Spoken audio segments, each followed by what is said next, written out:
When you said, I have this, I have that, I have that, those aren't roadblocks. Those are things that are were put in your path to help you do what you do. Whether you don't see it or not, you having an autistic son and you going through that and you having the sickness that you have and the challenges that you've had in life, like all of us, they add to who you are. They add to the character and they build the story. Things really done to us. It's done for us. Yep. Yo, Uncle Pod, we back. We here today with Kid Works, as always, and two very special guests. We got Amy Tiard. Hey. And Real Talk Lala in the building. How are y'all doing tonight? We're good. Yes, I appreciate y'all taking the trip up here. It's dope. So for anyone who doesn't know, incredible painter. I just found this out right now. Amazing art. Worked with everyone that you idolized growing up. And amazing speaker. Would you call yourself a speaker? Yeah, so now, I transitioned to a speaker, but I was a badass makeup artist back in the day, yeah. What made you want to make the switch? God's calling. He's been calling me for a minute. He started sending me like hard ass signals, like here, this is what you need to do. So hell yeah. I bet. So we're here to talk about discernment today. Something that like I feel like a lot of people know what they need to do.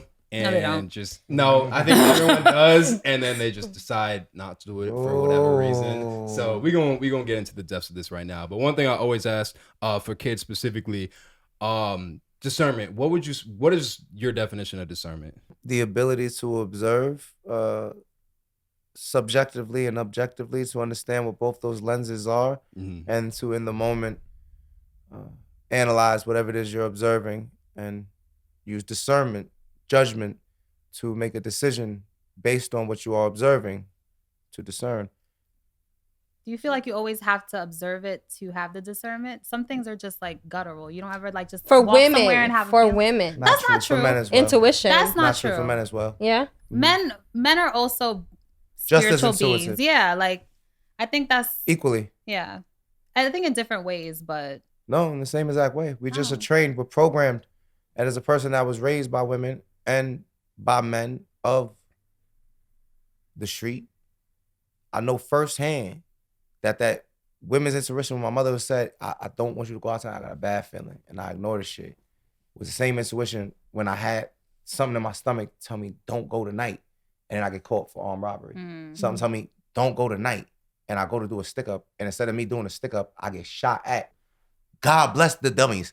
Like, so, it was the same exact. I just went out of my way based on how we as men are taught to be publicly. When we're alone, even we're told how we gotta be even when we're alone. Okay. So we ignore it. We repress it. We push that shit down. Me personally, based on how many times I done walked away by the skin of my teeth and the fact that I'm holding my life now, I ain't gonna sit here and pretend niggas don't got that shit. They definitely got the same level and the same veracity when it comes to their intuition. They are just trained from the youngest of ages to ignore that shit and do what you're supposed to do as a man. Shout out to the for different things, because I think like women. The same thing. We're taught to ignore a bunch of in like relationships and stuff. So we probably have this. Have just the same different angles. Yeah, that makes sense. What have you learned in the suburbs? How'd you get your discernment? Oh my God. I'm the interviewer. That was a good No, because he said from the hood, and it was a lot of extreme examples. Not everybody has the same experience. No, but I was in the suburbs too. I don't have like I have some extremes, but I don't. I was everywhere. So like, damn, I can tell a suburban story too. I got a bunch of those. But I want to know about Tell me, Poncho. How do you define like discernment on your end? My definition would probably be the textbook definition, but I guess in my life, like, just whatever the textbook definition is. Like, I was about to ask you what's the textbook definition. Yeah, okay, like just being able to know. Being able to tell what's right for you and what's wrong for you, looking at it very objectively, not being clouded by any rose-tinted glasses or emotions or anything like that. That's what I would say.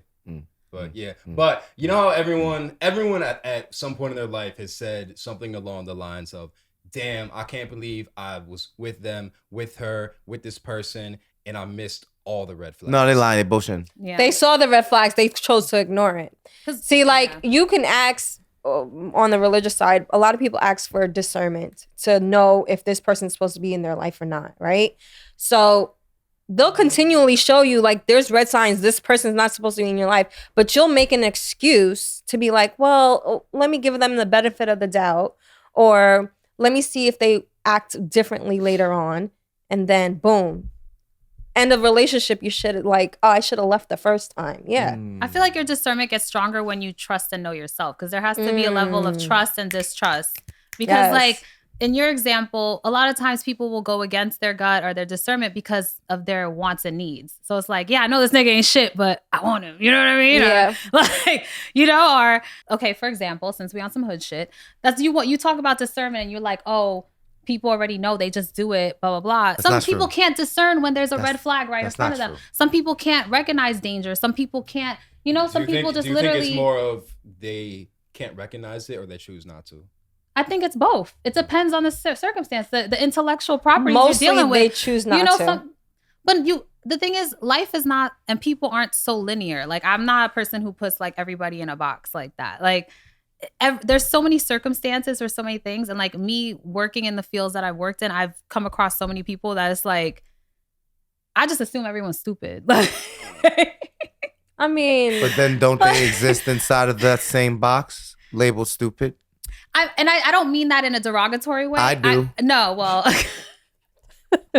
We don't gotta walk it back. I mean that in a way where even I'll assume where I'm not knowledgeable of all things when it pertains to somebody, because I could come in here and have my preconceived notions on who you are and how you look and just make a whole story around that, but I could be completely wrong, which I'm sure I'm 100% wrong. But I wouldn't do that. Because, every human's wrong. Yeah, we're all wrong about each other. But isn't that part of discernment? Like you see, no, but you said observations. Wait. What I'm trying to get to is sometimes you'll look at something and you'll try to discern based off of what you're observing. Do you get what I'm saying? I think the question for me would be, if I had to look at it, if I'm just trying to truly glean information from something. Okay. There's a level of surface, right? Surface observation. Mm-hmm. There's a primary level of observation. There's a secondary level of observation that just kicks in internally. And there's a tertiary level of observation. Like we just feel the third level, that third outside level perimeter, our entire being is tertiary. We're connected to all. So I personally believe, just from my limited understanding, I wish it was an overstanding, and one day it shall be if I get enough time into study, practice, and application.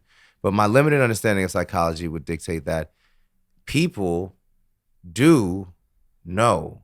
Now, if we're talking about logical factors, or we're talking about a person that might have the inability to process information, that's a difference in general. Okay. And that's a different subsector of people. And I think what we do is we convolute, because you're right, people are not just linear, but the observation of social patterns is. Okay.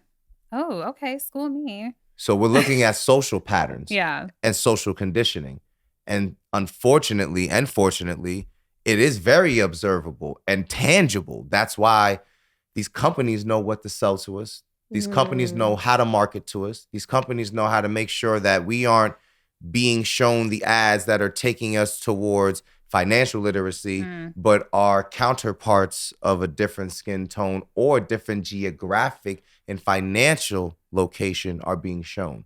We don't even understand the levels of matrices we live in because we are so caught up in our own echo chamber. Yeah. I'm wrong about everything until I'm right. And then when I'm right, I'm still wrong because there's someone else that at some point will find the truth beyond what I know currently. So I agree with you, but you don't have to. No, I agree with you because you're right. But at the same time, in the same breath, there's two sides to a coin. You found him in a gym? Yeah. I live in the gym. No, I love that. I live in the gym 7 days a week. You dropping knowledge. We don't talk about the gym that we met in. No, we're not going to talk about that. Fitness. I was gonna. Yeah, he got banned for life. For life, son. What did you do? I got set up by my BM. Okay. Let's talk about that after. Did you use your discernment in that situation? I did. I stayed on the turf and kept stretching. Okay. I was there. And the camera. I was there. Never seen anything like it. So, wait, do you think that discernment and intuition are like hands in hand then? Yes. Okay. We literally said that right before y'all got here. All right. So yeah, 100%. And that kind of goes into what I wanted to ask you next. Do you think intuition is something that, like, if kind of what you said, like a lot of people might not be in tune, is it something that could be retaught or taught or retaught? No, it comes with self-awareness. It's only taught through yourself. I can't teach you how to be intuitive. Yeah, I don't know if I could teach you intuition. What I am teaching you currently, like through training, I'm teaching you how to observe. I'm teaching you how to become more self-aware through the use of tools of self-development, and then your personal discernment and your personal intuition based on your upbringing, Kohlberg's theory, early childhood development, if you were even shown these survival, because a lot of intuition and discernment actually comes from being in survival mode. Fight or flight. Fight or flight.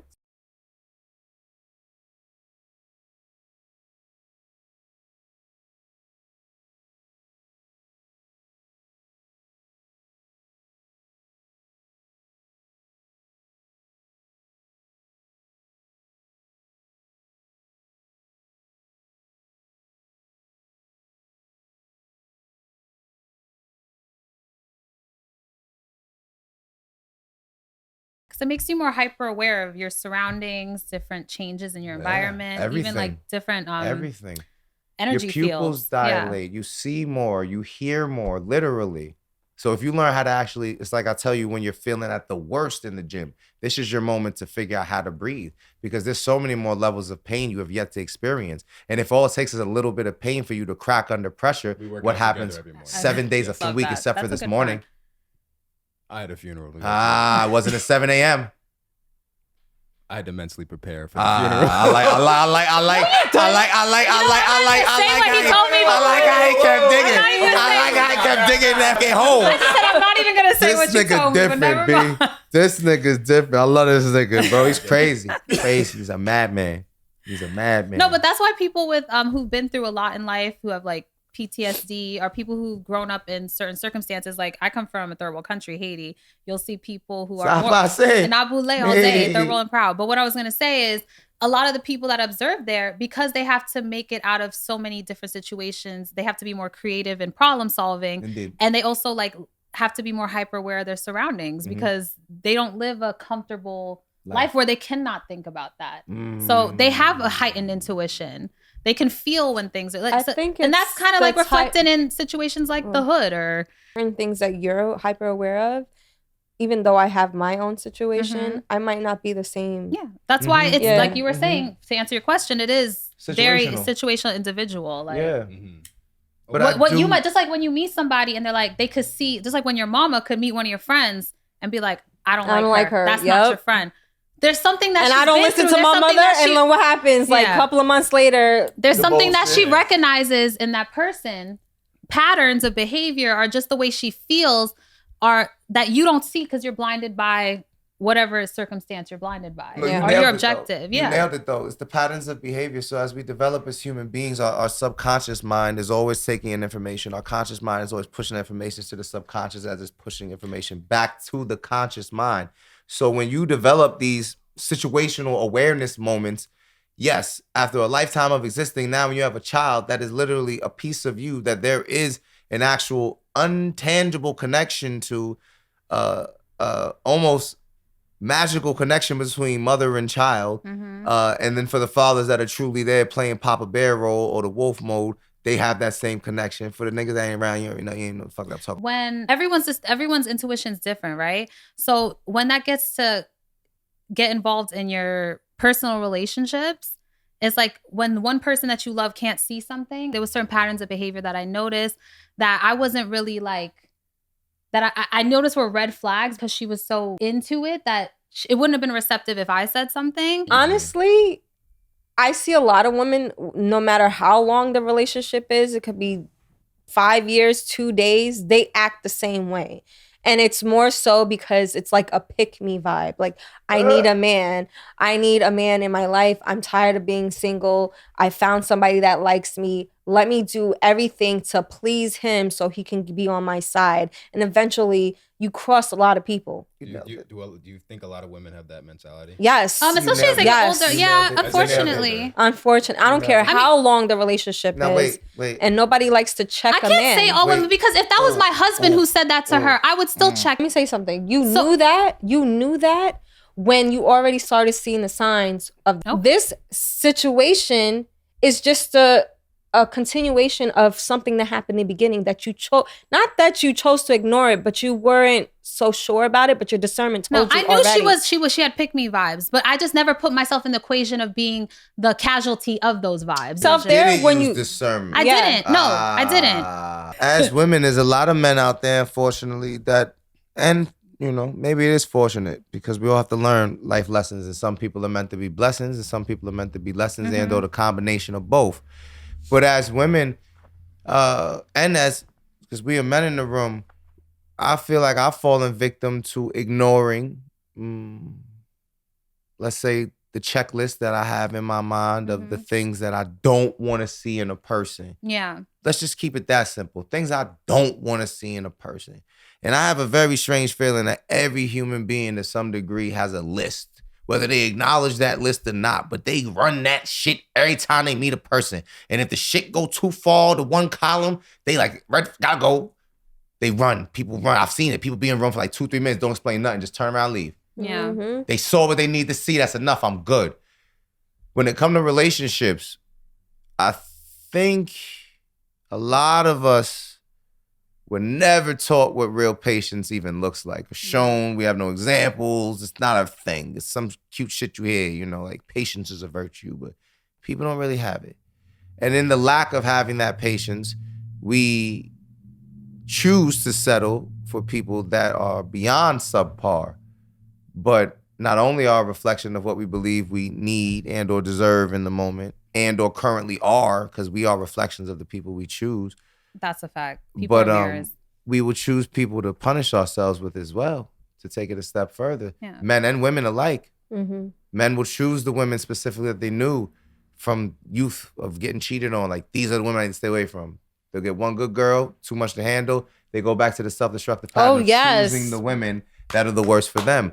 I've seen women do the same. You know what I learned from that though? I had to really sit with myself and be like, you don't let anybody else outside of your circle like pass your boundaries. Well, the closer the people are to you, usually that's you give them more excuses or passes. But then I had to look at myself and I'm like, no, I have to hold people. But I had to look at myself like I have to hold people to the same standard that I would want. I've accepted you to even think that you could play with me like that. Right. And that I have to take responsibility for, you know? So how did we get here moment? Yeah. Type shit. You said something in your response that I wanted to add on to. So I'd like each one of y'all individual answers, right? Starting with Lala. I feel everyone has their, whether it's conscious or subconscious, their list of red flags. What would you say are your top 3 red flags in a person that if you see, it's just you got to stay away? Bad relationship with their family. Ooh. Number 1, like it doesn't fail. If you don't have a relationship with your father and mother, or not even just your father and mother, but like someone who actually took care of you growing up, there's an issue. Are absent in your kid's life if you have kids. That's major. You've been through a lot of trauma. Like you're telling me trauma after trauma after trauma. Is it going through the trauma, Yeah, or is it constantly talking about the trauma? You tell me about it, but then I have to go to the extent to see if you healed from it. Because some people were like, oh, I'm over that. But did you actually heal from it? Looking back, everybody was like, I don't think you should do this. But I knew this person since I was 13 years old. So it was like... But you didn't have any feeling that might not have been the right situation? I did. You know, there were signs over and over and over again, but I was like, nah, let me give it a chance. We never really been together like that. So, you know, he was telling me the whole story. But there was those issues, family issues, kid issues, and more so the healing. Those are 3, but there's a ton more. That's major. Yeah. Okay. That's good. Nah, I'm thinking I'm gonna put a mic. Self-destructive issues too. All like putting yourself in situations you know damn well you already learned from that. You got reprimanded for that, but you're gonna try to put yourself in that again. I like to stay far away from people who gossip. Ooh, yes. That's one of my yes. top. So people who gossip and overcritical people, I don't like. I'm very overcritical to myself. Well, most of us are. Most of us are. But you know, that's kind of like most of us are. Most geniuses are, at least. But what I'm saying is, like, people who gossip and talk mostly about other people as opposed to like ideas and what they want to do, those are the type of people I kind of stay away from, because you're not. They're gonna talk about you behind your back. Another red flag is hygiene. I'm sorry, because that's a big one. I want to handle more of like the no, that's. I'm gonna tell you, no, that is a red flag. Too. I'm gonna tell you why that's a red flag, because how a person to godliness, right? It's not even. It has nothing to do with that. Because if they don't care about themselves, how are they gonna care about you? It's a sign of not only like where your psychology is at, but it's also about like how you feel about yourself on the inside. You know, it's. I wouldn't say cleanliness. I mean, hygiene. Hygiene, yes, I would. Because look, you know me. I don't be getting my nails done. That's not hygiene. We're talking. But you take a shower. You said that on the outside. If you don't, but care you're not listening to what I'm saying. Okay. Basic hygiene. Okay. Like if you could wake up every day, like that's why when they say a lot of people who go through depression, they stop showering. They don't have the motivation, the strength, the time to even. It's not that they don't want to be clean, but they just literally are so psychologically trapped that they can't even. They can't even attend to the basic to get up and walk to the bathroom and shower. So what I'm saying, hygiene's a big one for me, because you're either super depressed and can't for whatever reason, or you're just fucking dirty, lazy, and your mentality is just not really where it needs to be, where you don't even care enough about yourself. There's not even enough self-care to be like, I need to wash my ass. Like, respectfully. My third red flag is a lack of sexual discipline. Like if you are the guy How do you find that out up front? I mean, word of mouth, everybody. You're not gonna find that out up front, but a red flag is like a dude who, like, or even people, even if it's your own girlfriends. I'm gonna be honest, as a woman, at least I can speak for myself and the women I look to associate with.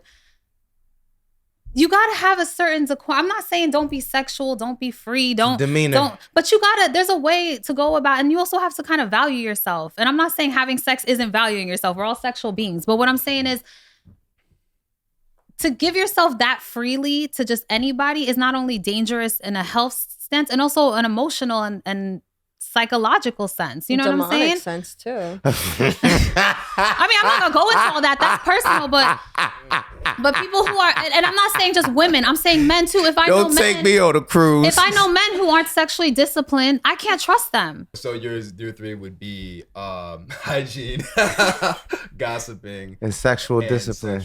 Those aren't the top, but those are some that was just off the top. That's not the top. No, the top is hygiene and the gossiping, but the sexual discipline you find out a little like later. So where would that rank?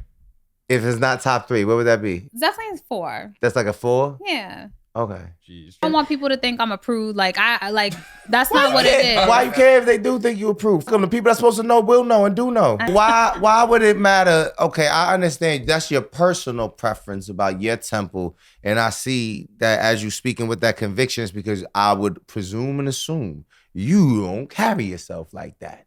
But I don't think you guys are really. Maybe I'm not explaining it the right way. No, you explained it perfectly. No, because. I'm not saying I haven't slid in, like, you know, but what I'm saying is. I'm not judging or asking no, about she's not talking about that. That's not what I'm saying at all. Okay. Yeah. That's not what I'm saying at all. That's neither here nor there.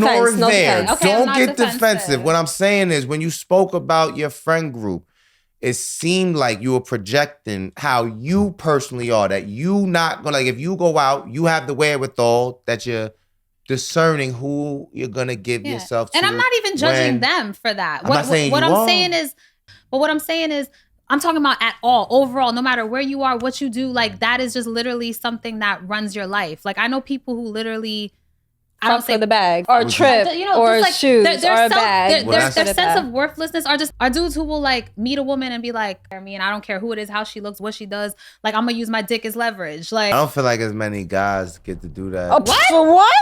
Whoa, let's not go there. I think niggas are new bad bitches. They are lined up, like bro. The top 1%. I was gonna say I think you there's don't more actually, like 20% of the dudes that do that. Time out. I think that you're projecting the first 5 men.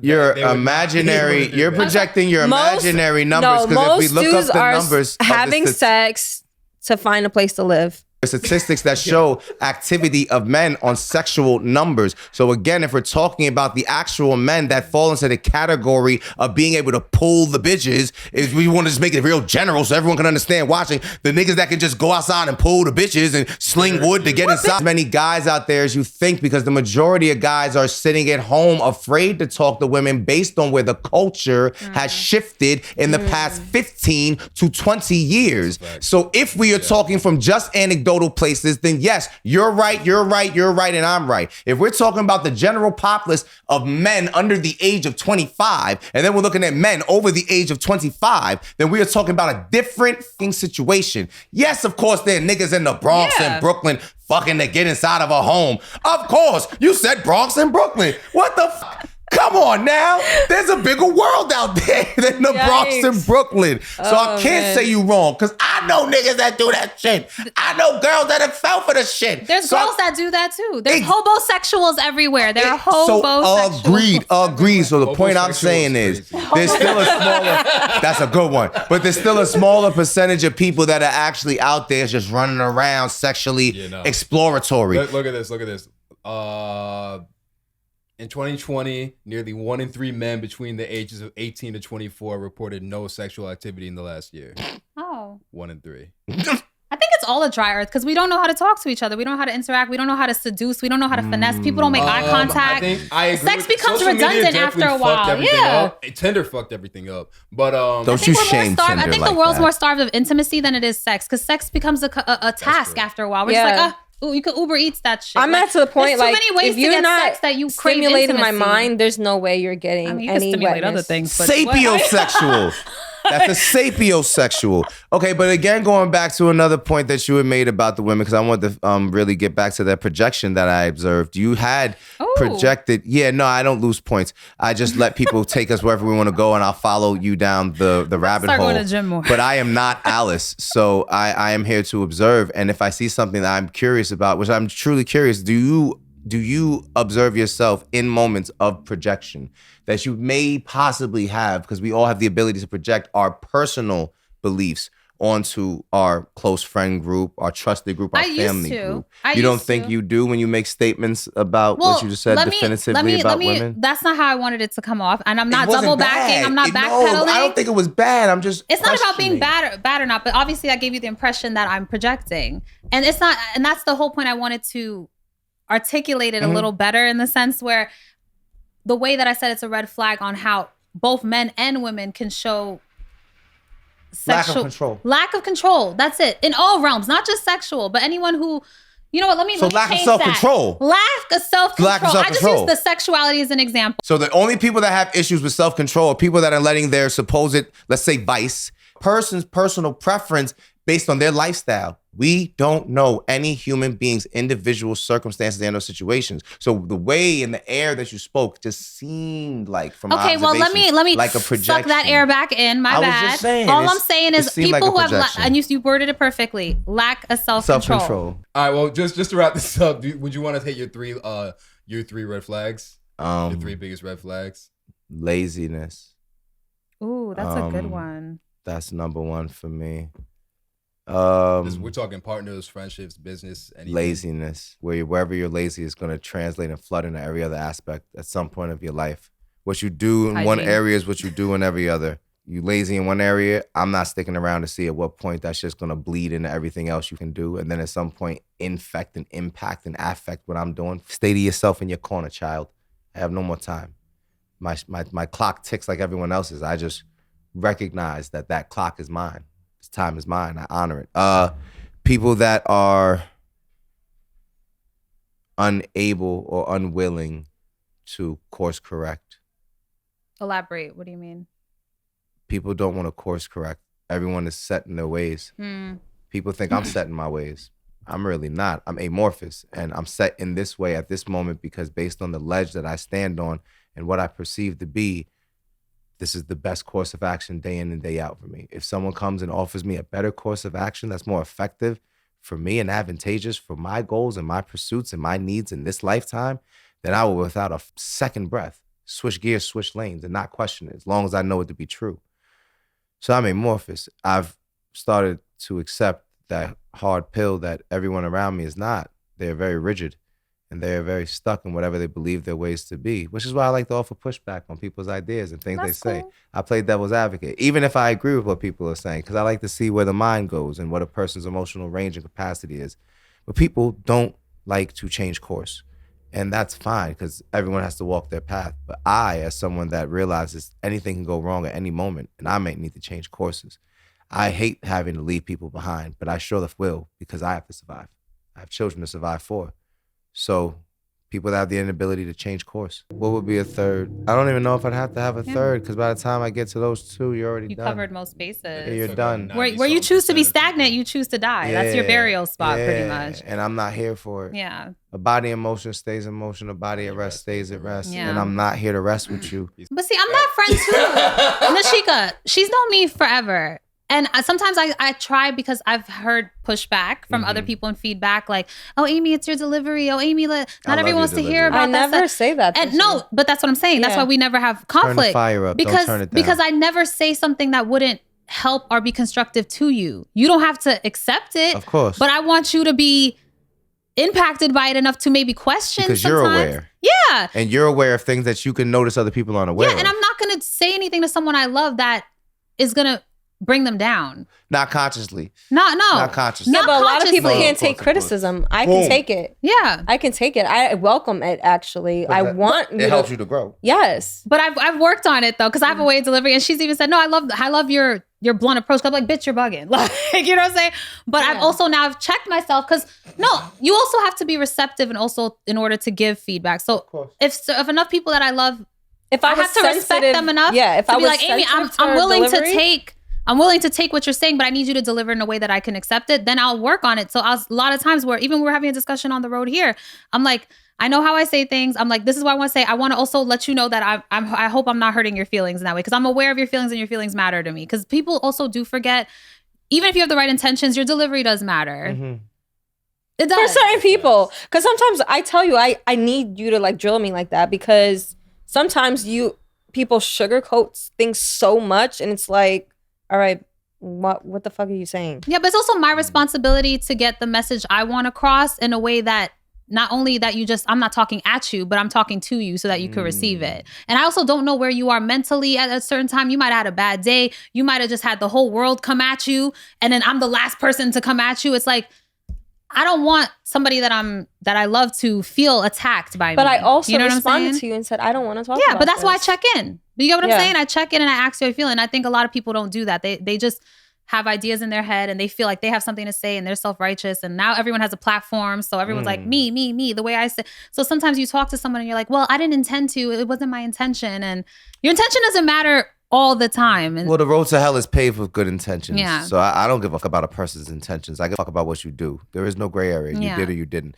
I agree with what you're saying. And I do also observe that a lot of us, especially that have platforms or are artists or are orators who speak publicly, we forget that there is a format of speaking, and that is an art form of conversation for all of us. And some of us didn't get taught that art form of conversation. So the art form when you're an orator speaking publicly is almost the same as having an intimate conversation with someone that you care about to a degree.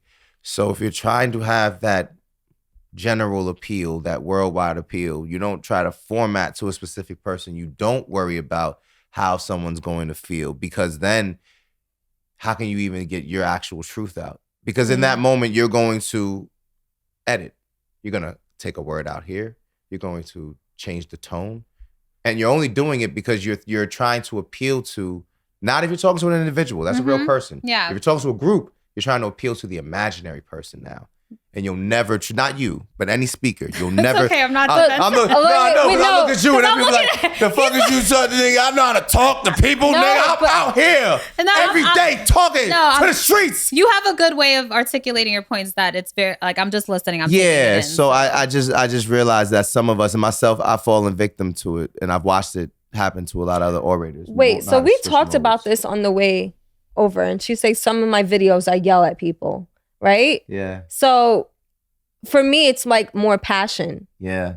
So then Is it a good thing or a bad thing? I want to preface it on what I meant. Again, I'm working on my delivery because, like you said, sometimes you can edit it. So I've already thought in my head, and I told you, I said, I started it off saying, I'm like, this is not feedback. This is just observation. I was like, I'm not telling you how to do what you do because you can trust and you know what audience you want. Like, I'm not doing you. So I trust that you know what you're doing and you're doing it. Right. So I want you to know that first and foremost, I trust you and your decisions that you make. And it's been working. So for me, I'm not going to sit here and tell you not to do what hasn't been working. I literally just give my friend feedback because I personally know her in the sense, and sometimes I give unsolicited advice, which I need to reel back on. But what I was basically trying to say, I was like, you're so, and I mentioned that passion. I said, you have so much passion when you say it. I said, you know what? A lot of people haven't seen the part of you that you're just good at normally talking to people. I was like, you know how, and that's when I gave you the example. I'm not saying don't do what you do. I just gave her another example of like, what I told you in the car. I was like, hey, you know, just let people see who you are in your just regular state sometimes, as opposed to always being passionate. Because I know I talk like that sometimes too.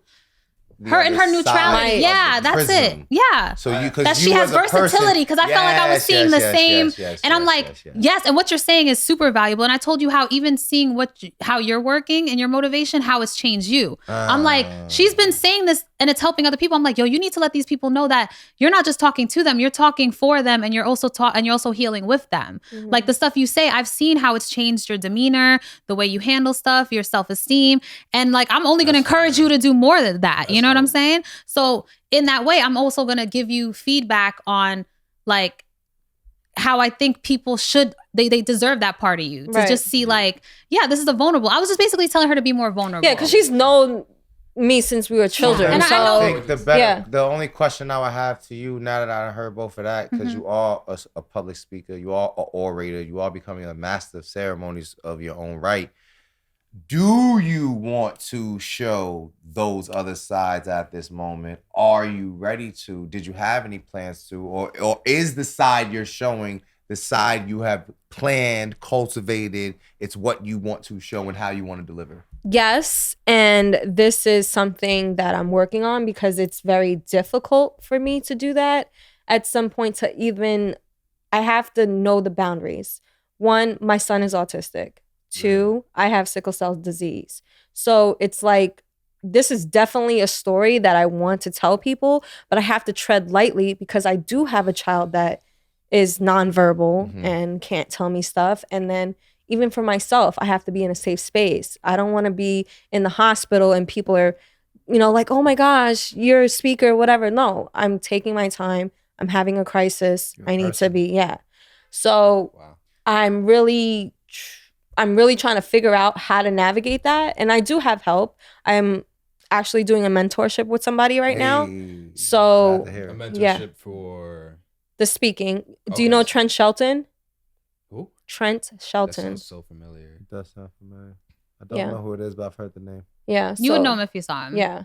You would. I've heard the name. So I'm doing a mentorship with him now. And hopefully after this mentorship, I will learn how to navigate how to do that and get more in depth. Because it's difficult for me to just be like, this, and this. And I have a lot going on in my head all the time. Yeah. But to deliver that, I have to find the right delivery. But that's what keeps us in prison is our thoughts in our head. And it's like, I'm not saying that what you're saying is invalid. It's completely valid. But being an observer of her, I'm like, girl, there's so many people that can relate to you that like you don't have to go through anything alone. We're not alone. Like you said, we're all connected. We're all sitting here having a conversation. I'm sure we have a lot more in common than differences. So what I'm saying is like, not only as a parent, as a Black woman, as someone suffering from a disease that affects Black people, like having a child who has difficulties, like there's so many people that can relate to that and can give you advice, can help you. Like, you know what I'm saying? And you can also help them with the knowledge that you've acquired through your experiences. So